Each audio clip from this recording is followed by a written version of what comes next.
Wardhannapet TRS మండల అధ్యక్షులు కుమారన్న గారి ఆధ్వర్యంలో వర్ధన్నపేట ఎమ్మెల్యే నాగరాజు గారు డాక్టర్ ఆర్ఎస్ ప్రవీణ్ కుమార్ గారిపై చేసినటువంటి వ్యాఖ్యలను ఖండిస్తూ ఈరోజు మేము బీఆర్ఎస్ పార్టీ నుంచి డిమాండ్ చేస్తూ ఉన్నాం.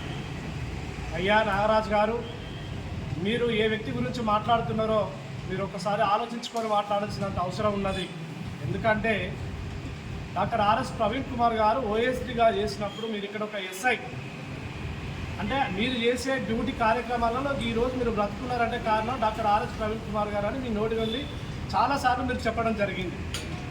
మరి అలాంటి వ్యక్తి గురించి నువ్వు ఏ విధంగా, సరే నీ పార్టీ ఇచ్చిన ఇన్స్ట్రక్షన్స్ ప్రకారం వాళ్ళు రాసిన స్క్రిప్ట్ నువ్వు చదవచ్చు, కానీ నువ్వు కూడా ఒక పోలీస్ ఆఫీసరు కదా. నువ్వు ఎస్ఐ నుండి ఇప్పుడు మొన్నటి సిపి వరకు నీ అదృష్టం బాగుండి సిపి వరకు మంచిగానే వచ్చినావు. దాంట్లో డాక్టర్ ఆర్ఎస్ ప్రవీణ్ కుమార్తో చేసిన రిజల్ట్స్ నీకు ఎక్కువ ఉన్న సంగతి కూడా నీకు తెలిసిన విషయమే. మరి ఎక్కడ ఈ డాక్టర్ ఆర్ఎస్ ప్రవీణ్ కుమార్ తన 30 సంవత్సరాల చరిత్రలో ఎలాంటి రిజల్ట్స్ వేయించిండు, ఆయనకున్న మెడల్స్ ఎలాంటివో మీకు తెలియంది కాదు. ఒక హార్వర్డ్ యూనివర్సిటీలో ఒక డాక్టర్ పట్టా పొందినటువంటి వ్యక్తిని ఈరోజు నువ్వు ఒక దొంగ, ఒక లంగా అని నువ్వు మాట్లాడడం జరుగుతుంది. కరెక్ట్ అని మేము బీఆర్ఎస్ పార్టీ నుంచి డిమాండ్ చేసి హెచ్చరిస్తూ ఉన్నాం. మరి ఈరోజు స్వేరోలను గుండాలుగా తయారు చేసిండు. ఒక స్వేరో అనే గుండాతోని మరి సారు రాజ్యం వెళ్తున్నాడో నీకు ఎంతవరకు సమంజసం?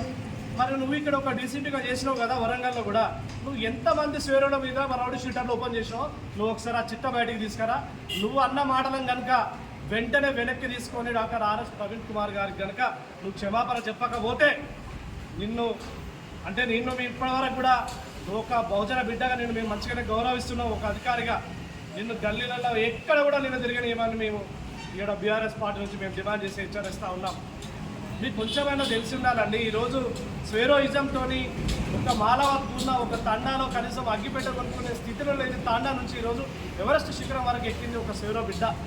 మరి ఎంతోమంది డాక్టర్లు, ఎంతోమంది ఇంజనీర్లు, ఎంతోమంది దేశ విదేశాలకు వెళ్ళి ఉన్నతమైన స్థానాలలో ఈరోజు స్వేరోయిజం ముందుకు తీసుకెళ్ళింది. దాన్ని ప్రపంచ దేశాలు మొత్తం కూడా ఈరోజు డాక్టర్ ఆర్ఎస్ ప్రవీణ్ కుమార్ గారి యొక్క రిజల్ట్స్ చూసినాయి. ఇవన్నీ తెలిసినాక కూడా నువ్వు మీ స్క్రిప్ట్ ఎట్లా రాసిస్తే నువ్వు సీఎం రేవంత్ రెడ్డి చెప్పినట్టు ఎట్లా నువ్వు దాన్ని ఈ విధంగా నువ్వు మాట్లాడినావు అన్నది మాకు ఇప్పటివరకు కూడా దాని సమంజసం అయితే లేదు. కావున వెంటనే రాజు గారు మీరు కనుక డాక్టర్ ఆర్ఎస్ ప్రవీణ్